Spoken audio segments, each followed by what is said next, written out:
Irish guitar accompaniment, beginner 2. My name is Michael McCague. Some of you may have been with me for beginner 1, so you may be familiar with my background. For those who are just joining us for this, I'm from a small village called Scottstown in North County Monaghan in the Republic of Ireland. And I've been playing guitar now for approximately 15 years. I played bouzouki before that for about 5 years. And previous to that, I played fiddle as my main instrument from about the age of 7, starting on tin whistle with a few brothers of mine, Sean and Connor, who went on to play banjo later, and later on a younger brother, Donal, taking up whistle and fiddle as well. So we come from a musical family in North Monaghan.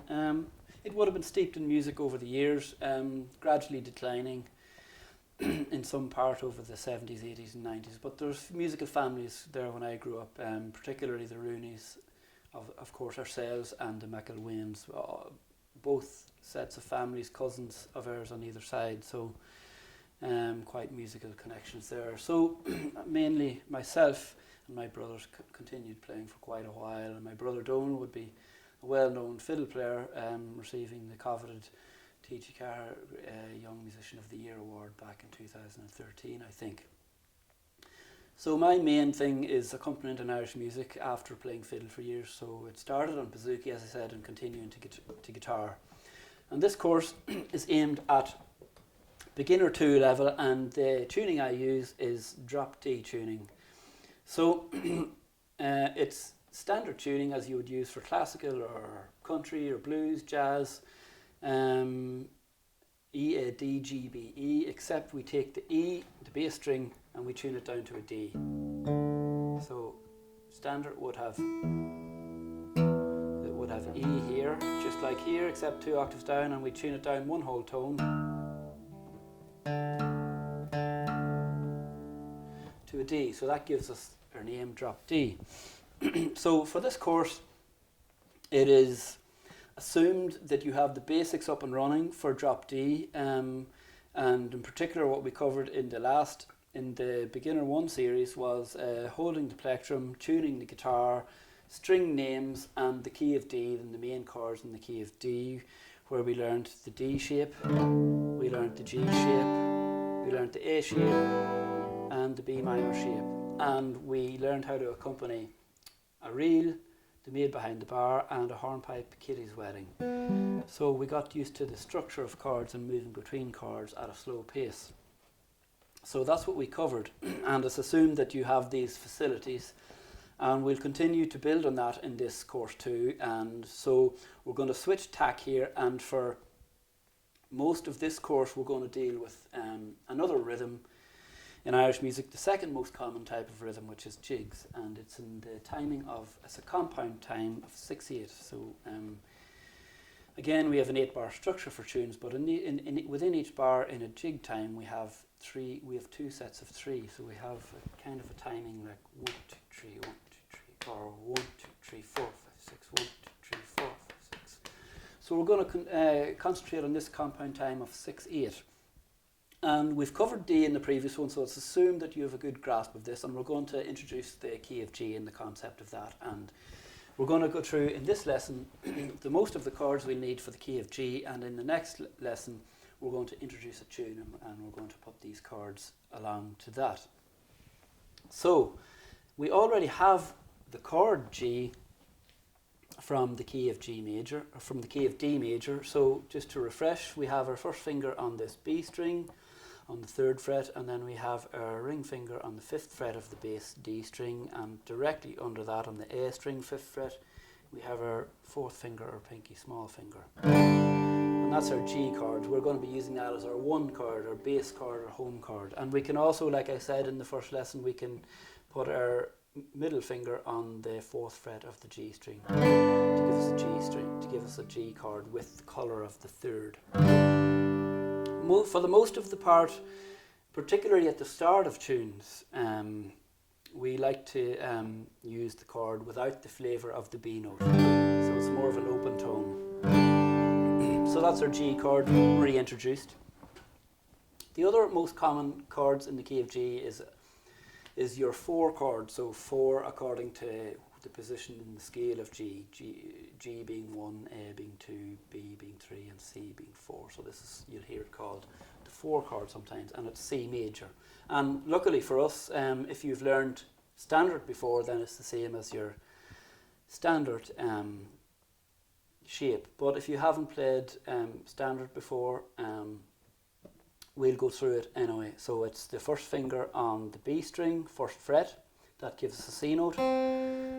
We have the second finger on the second fret of the D string, giving us an E note.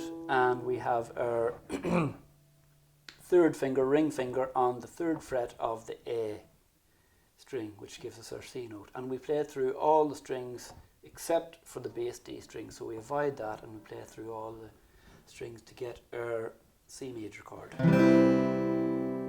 Okay, so that's your C chord. So we have our G and C. We also use a D chord, and that's our 5 chord, so it's the 5th note in the scale of G.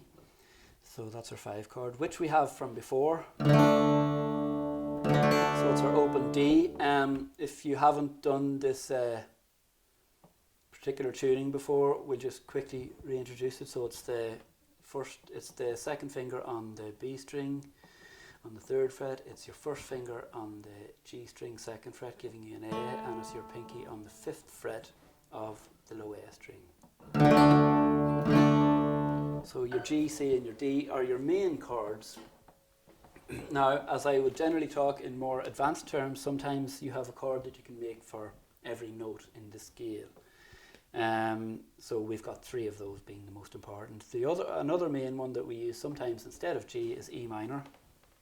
And we can play it a couple of different ways, but the most basic way is using 3 fingers on the 2nd fret in your 3 bass strings. So the 3 strings closer to you, so the 3 highest up strings physically. So on our low D, A and D strings, we put our 3 fingers. I use my 2nd, 3rd and 4th. Some people use their 1st, 2nd and 3rd fingers. It's up to you to decide what you feel more comfortable with. So you play through all of your strings and you have an E minor.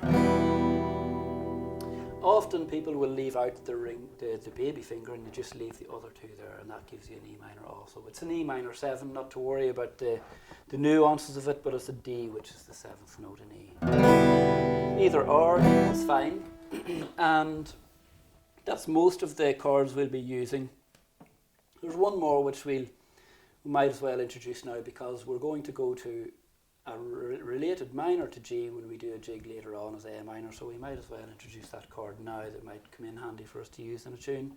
So for those of you who have played standard, you might remember that this position that what I'm now showing is a standard A minor, and just to go through it if you don't, is again like the C chord. We have our first finger on the 1st fret of the B string, giving us a C note.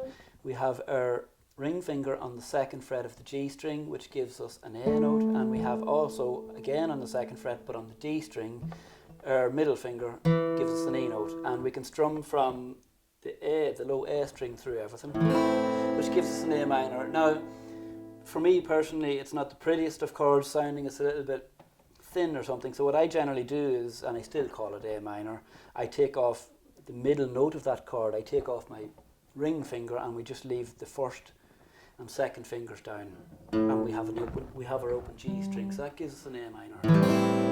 It's an A minor 7, but there's a little bit more tone and colour and thickness in there, so that's what we'll call our A minor, avoiding the bass string.